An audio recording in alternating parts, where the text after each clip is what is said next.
What's poppin', guys? Now I'd like to thank you all for 50 subscribers. I never thought that I would make it this far, but I'd like to thank you all for your support. So now, for this video, to commemorate these 50 subscribers, I would like to share my cube collection, and I'd like to have a question and answer portion with you guys. Now for the question and answer portion, we'll get to that later on. But for now, in this video, let's get on with my entire cube collection as of now. So, let's start with 2x2. So now, I have a relatively small collection of 4 2x2s. So anyways, the first one we have here is the Yussei Magic 2x2. Very, very smooth and quite clacky.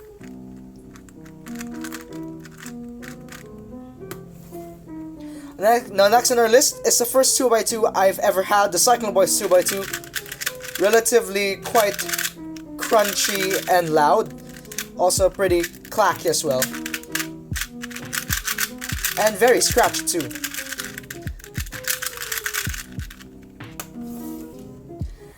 Next we have the YJ Guanpo in white.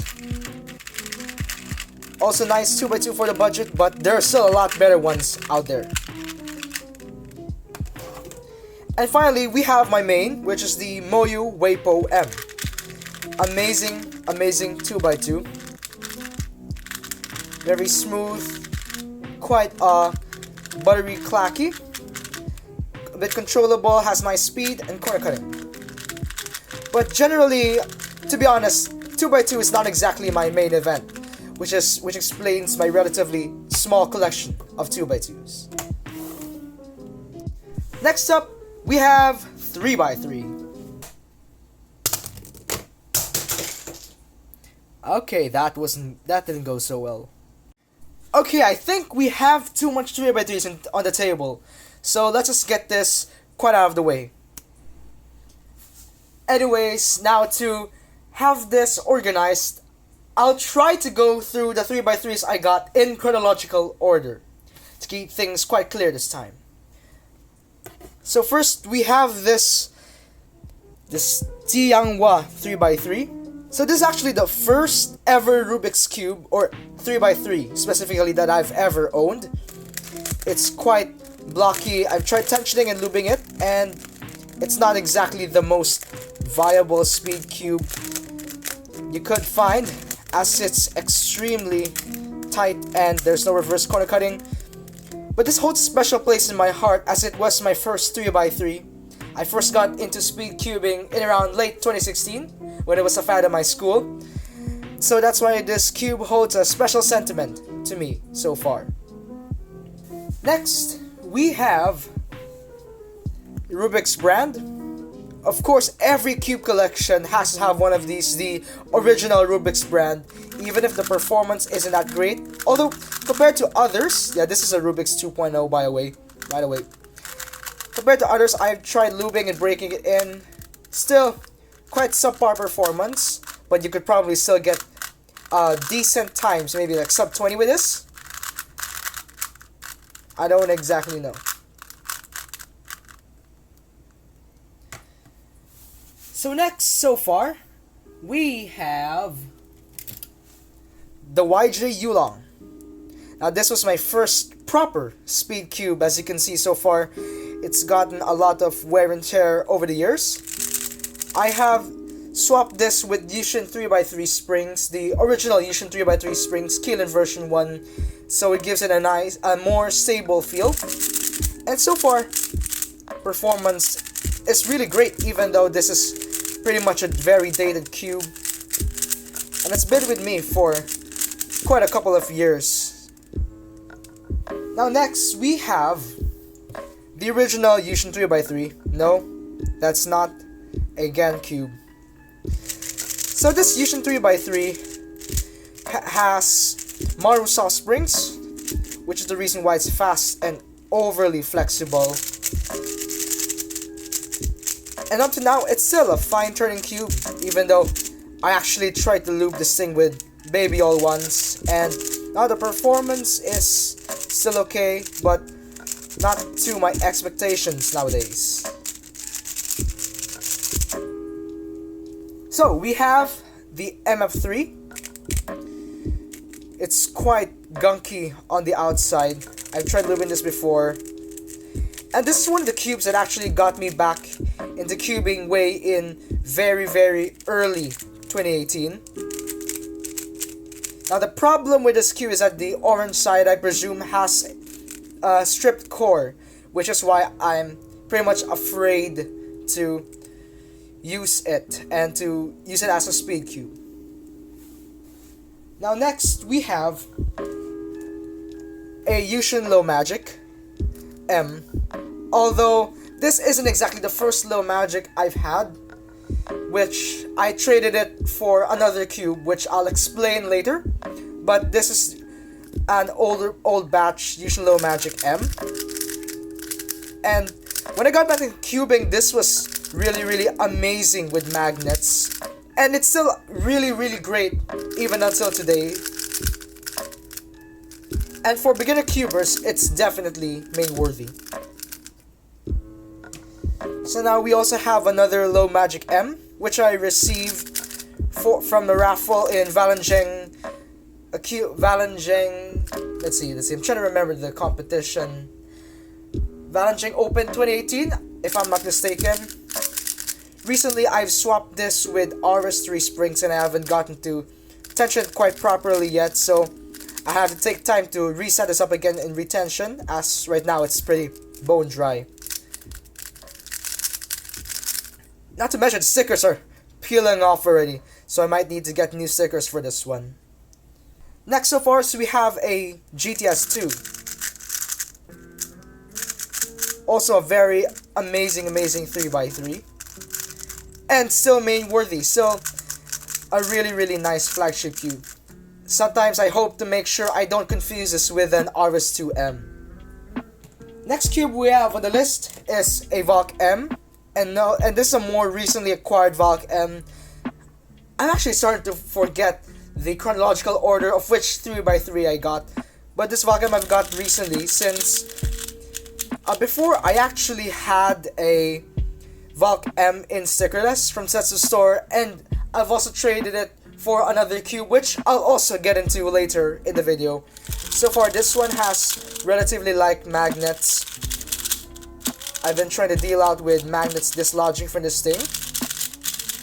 But this Valk is still amazing nonetheless, just needs a bit more break-in and setup. Next, we have a Ganair SM. I've made this before during Phil Champs 2018. And to be honest, it still has quite a nice feel. Still main worthy, if only I wouldn't be doing better on stickerless. But nonetheless, the SM still has a very soft feel. So it's slightly clacky, crunchy feel.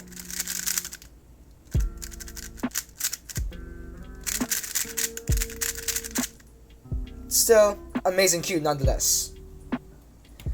Now what I'm gonna do is what's called a pro gamer move. I'm gonna get random 3x3s from the desk around here, since it's all cluttered about, so I can have ease of access. Alright, so we have a Meilong M, strong version. I magnetized this right after MSO since I got this from the raffle. Shout out to NFRQ merchandise for giving this out during MSO, and it's really a really surprising budget cube, and it's really great for the price. And if you're a new cuber, I highly suggest getting one that's magnetized. And reaching out, I also have a lighter magnet version of the Meilong. I haven't set this up fully yet, still in the process of breaking in, but still epic cube. Anyways. Next, we have the MF3RS2. Actually, to be honest, this is probably my backup main. If not, might be the MF3RS3. And these two cubes are really wonderful. You can't actually forget the RS as well. Anyways, these are the MF3RS line, the RS, the RS2, RS3. Only these two are magnetized, and this one, I tried to get it for blind, but as you can see, I haven't learned how to do blind yet. RS1 so far is pretty buttery, clacky, smooth. A bit of a controllable yet quick feel. Either I have to clear out these markings or change the stickers. I don't exactly know with this RS. Now for the RS2, it's really one of still the best performing in the market. Nice buttery smooth and controllable feel.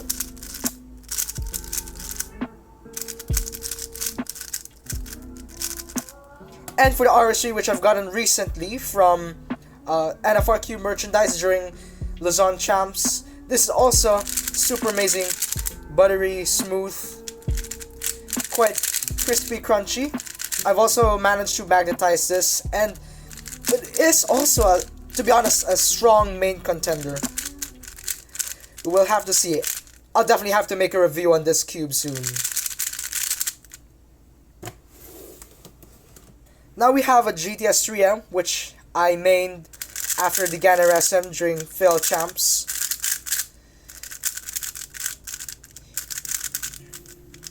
So far, it is a pretty nice cube.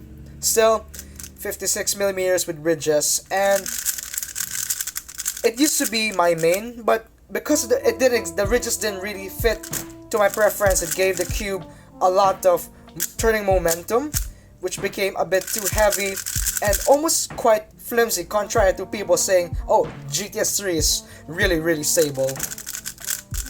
But in my settings currently, it's still flexible, and it is not the most stable cube out there, which leads me to my current main, the Waylong WRM.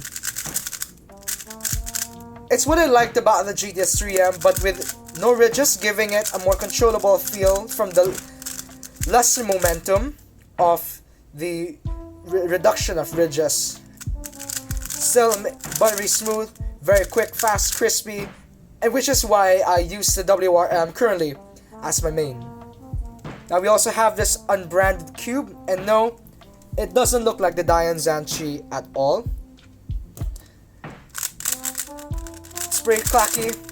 I tried using this for underwater solving, which is why inside it currently has rusting caps. And also, again, the Dian Zanchi, still an amazing cube. I have restickered this, and definitely not sponsored by D Brothers. Now this is a new plastic version, which is why it's feeling very thick when turning, so it has that nice speed. And we also have the Dian Guhong version too, much more buttery smooth. I haven't gotten to replace the stickers yet. I don't know, I just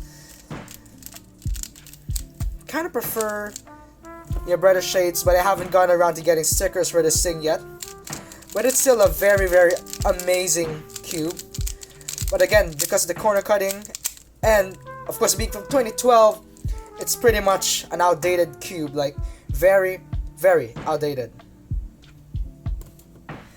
Now we also have the YJ Guanlong. Yeah, what's surprising and quite strange about this Guanlong is that it doesn't exactly have any stickers. The colors are just printed right over. Super light. This cube doesn't have washers, which also makes me afraid to turn this thing. But not gonna lie, the Guanlong is okay, but I honestly would like you to go for something like the Low Magic or the MFTRS line, or even, as I mentioned previously, the Maylong. Amazing cube, and it really beats the Guanlong by miles and miles ahead, even though I haven't gone to lube the lighter version yet. Now we also have the original Rubik's from 1980. This used to belong to my mother's family until I got it last year, and that had to be very expected. At this point, I'm also afraid to turn this cube as well. Now let's get into the mini cubes. We have the 42mm Dian Zanchi. Definitely better performance than its 57mm counterpart. As you can see, corner cutting is great. We also have this Cyclone Boys. Got it from D Brothers after purchasing said Dian Zanshi and another cube, which we'll also get into later. This cube, it's also quite lubey on the outside. I tried lubing this with D&M, and it's basically quite of a really sticky feeling. Finally, we have this super small, the smallest 3x3 in my collection, which I bought alongside an MF3, which I've turned into something which we'll also get later into the video. The honest, turning this thing is quite scary as well. Oh my goodness, my hands are quite lubey. Now we also have this very old 3x3. It sort of reminds me of a Shangsho, the original Shangsho 3x3. But so far, I can't get this thing out. My fingernails quite suck right now. Well, this thing doesn't have screws, which makes it untensionable. And it's also quite old, along with my first Rubik's Cube. So far, it's pretty swooshy and really tight. That's all I can say about it. So now we also have the YG MGC version 2. Definitely an overhyped cube. The performance is not bad, but for $20, yeah, definitely not as worth it. I'm also making a video on this, so hope to have it released sometime in the future. Now we also have another MF3, which I got from the 2-4 relay in Luzon Champs. Definitely much better than the previous one I've had. I hope this thing doesn't have a strip core swell, which it definitely has none so far. It's quite quick and feels pretty nice. And finally, the last 3x3 we have is the Chi Big Sail. I just realized I'm missing a center cap right now. Alright, so we do have the Chi Big Sail. It's quite big. I don't know why I'm using this for hands. I bought this, because I planned to do it for feet, but sometimes it gets me doing OH sometimes. Still an amazing cube, and I've heard recently about the Sail W. I don't know how that'll be, but we'll see in the future if ever I get that cube. Oh hey, look, it's me from one day after recording. Apparently, I missed out on the Moyu Weilong version 2. So, this is actually the 30th 3x3 that's going to be in the video. Since this is out of all the 3x3s I've had, this is the only one that I forgot to include. Oh, silly of me. But the Weilong version 2, so good, quite fast and blocky.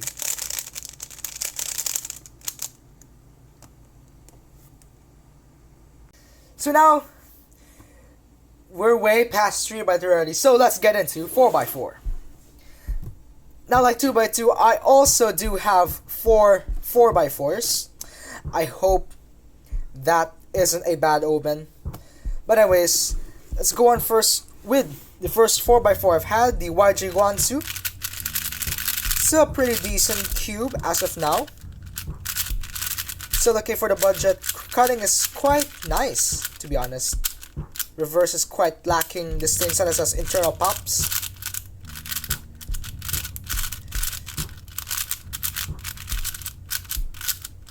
Fun fact, there was this one time I saw 4x4 and it took me 27 minutes. And I only had like 20 something with a 9x9. Next, we have a Rubik's 4x4.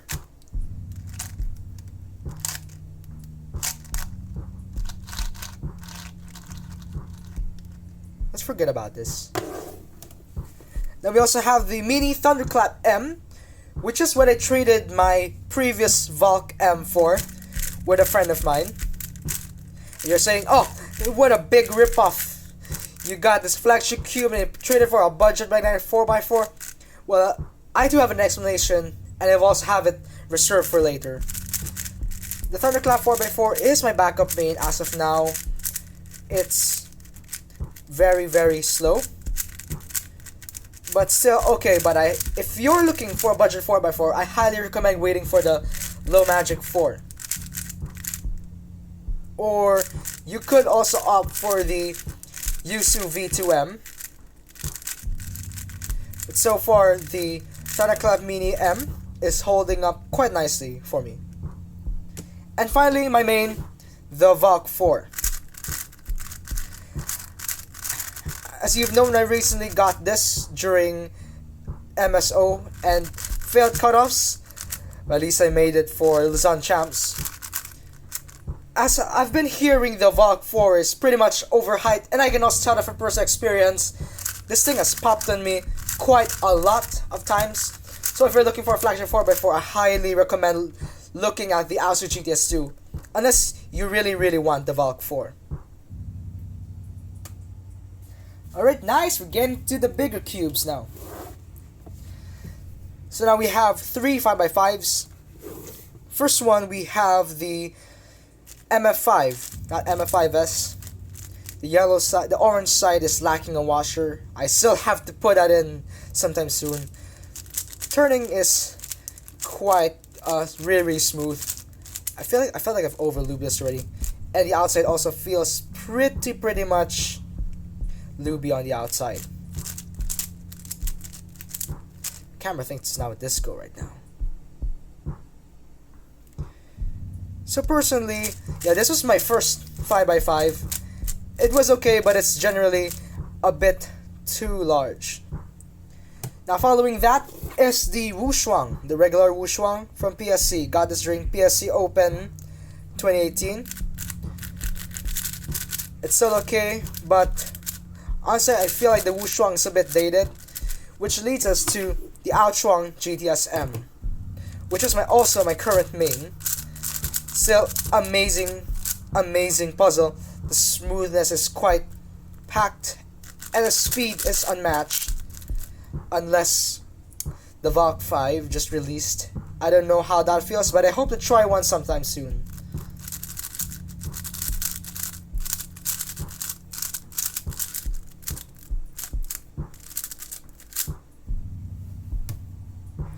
Okay, so it appears that I've apparently scratched my hand previously, and now it's raining. But we'll get into it soon. So anyways, we have 6x6. So now the first 6x6 I've had is the Cyclone Voice G6. Quite fast.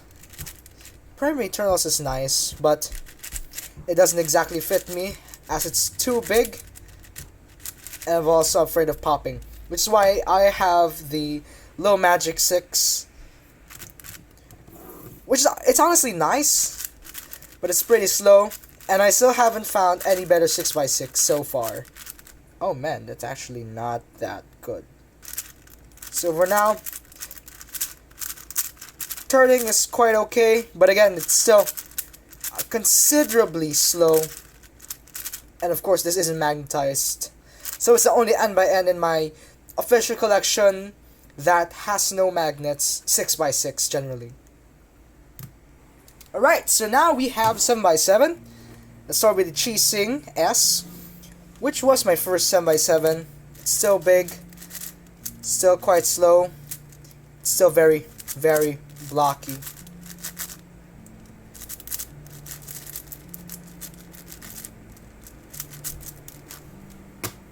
And also my current main, the Alpha GTS-M.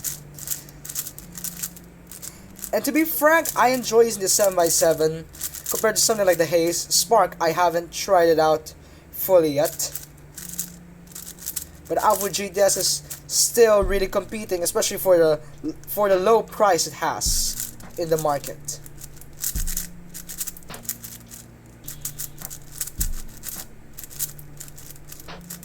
So quite amazing indeed.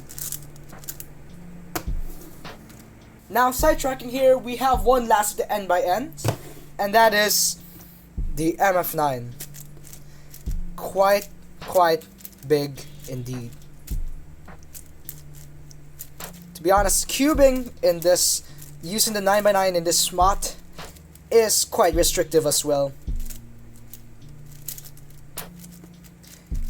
And also has a high risk of popping. So far, the MF9 is still an amazing big cube. One of the best 9x9s in the market. Alright, so now we have side events, starting with Pyraminx. I don't exactly care about Pyraminx, as I've mentioned before, but I do have this Yussei magic, which helped me get 2 sub-10s in competition. I'm not sure when I'll actually bother to learn Pyraminx. Next, we have Megaminx. We have the Fansin Megaminx. The stickers are peeling off. It's quite slow already. It's sluggish. And again, it's stickered. So yeah, can't say much about it. And now we also have the Yussei Magic version 2. Yeah, I don't exactly am that good at Megaminx, and I don't think I ever will get good at Megaminx. Maybe care as much as Pyraminx. They're basically almost on the same level, just Pyraminx is a bit more priority than Megaminx, because I don't even do Megaminx. Next up, we have Scube. Now, I currently also have 2 Scubes, just I have 2 Megaminxes. So we have the Chi-Chung Scube, which is quite a stretch. This thing is also super lubey on the outside, so I really can't turn this properly. My hands are also quite greasy, which is why it's kind of hard to turn Scube at the moment. And now we also have my main, which is the Wingy Scube. Imagine calling this a Wingy Scube. Well, I guess the rain's getting pretty strong out here. I can say it's quite a bummer right now. Fun fact, this Wingy Scube was the one I actually traded my old Lil Magic M for. With the same guy I traded the Valk for the Valk M for the Thunderclap Mini M, which essentially makes it a pretty fair trade, in my opinion. Finally, we have what is my favorite side events Squan. So now let's start with the Fansin Squan, my first Squan that I've ever used, and it currently is stripped. I tried fixing the thing. It also has the same issue with the Chi Squan, where this equator gets dislodged around. So I also have to deal with that as well.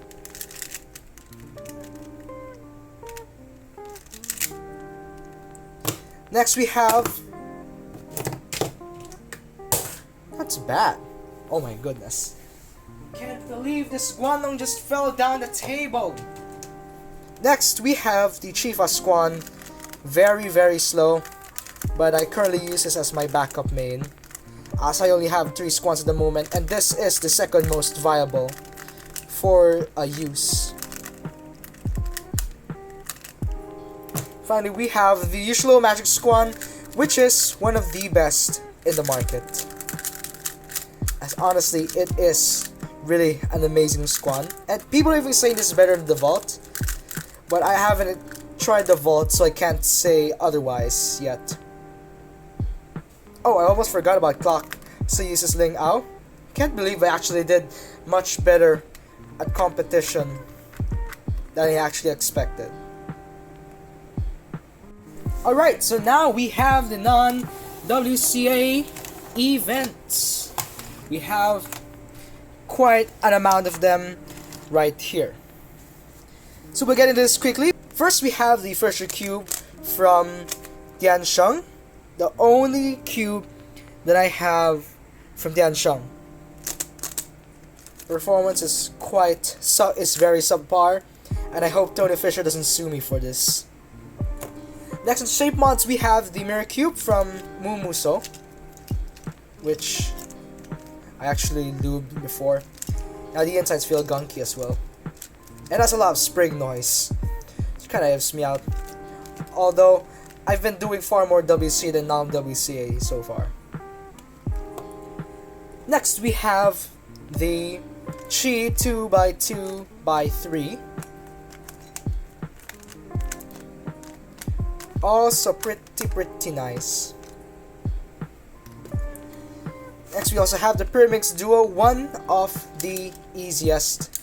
Also caps fall off pretty easily. Alright, so it's one of the easiest twisty puzzles. You could even give this to a non-cuber and say, hey, solve this. And they're like, oh, how do you solve this? Actually, it really isn't that hard. So most Pyramix Duos, actually any scramble can be solved in 4 moves or less. So let's count. 1, 2, 3. So any scramble can be solved in 4 moves or less, making the Pyramix Duo one of the most easiest non-trivial twisted puzzles out there. And this is by The Fun, by the way. Next, we have a Gear Cube, unbranded. I hope I don't get sued for this too.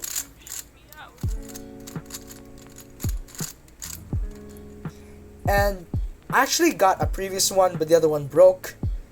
Like, obliterated on the floor. So I had to get this one so far.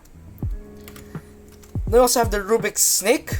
Official, this is literally the 3rd Rubik's brand twisted puzzle I've put in this video. It's quite okay. Action is quite alright, if you really do consider this a twisted puzzle. Now we also have a LaFun Ivy Cube. Okay, I'm starting to forget which is turnable point. It is all, and definitely inferior to the Chi one so far. Next, we also have this LaFun Cheese Wheel Puzzle. Trust me, I haven't figured out this puzzle yet. I'll have to try to devise up a method. If any of you guys have an actual method, just hit me up, alright? Then we have this old puzzle, probably from the 80s. It's some kind of drop tile thing where you can do this. So it's probably from a Korean or Japanese company, telling from the logo. If anyone knows about this, please also contact me about this puzzle. Yeah, I want to know more about this. Now, second to last puzzle we have in the collection is the YG Elephant 2x2. Oh man, he looks pretty sad, as if he had brain surgery. Alright, there you go. He's fixed. Looking pretty cute there. Alright, final puzzle we have is the MF3. So now let's get into turning. Huh?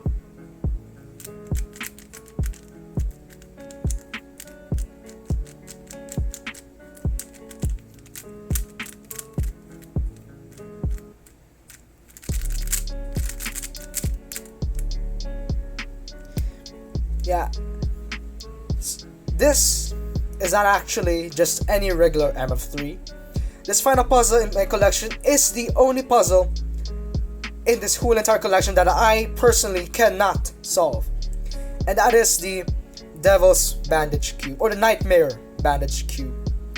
Essentially, there are pieces in this cube which are bandaged. You can tell from turning, like this one, hidden about in the cube. So if you get to actually scramble this, I don't even know the method for it, but it is the last puzzle that I'd like to show you guys in this collection. And honestly, this thing, if you ever scramble it up, will be a huge nightmare to solve. I'll scramble this if I actually get, maybe when we hit 1,000 subscribers. I don't even know. Yeah, but it's definitely unlikely.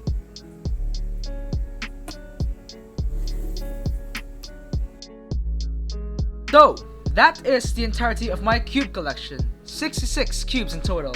Although it definitely pales in comparison to other collections, but it's still sizable. Alright guys, now about the Q&A. I am currently open for any question that you would like to ask. Just put it down in the comments below. And in sometime soon, I'll be answering them for the second part of this 50 subscriber special. Thank you guys so much for your kindness and support.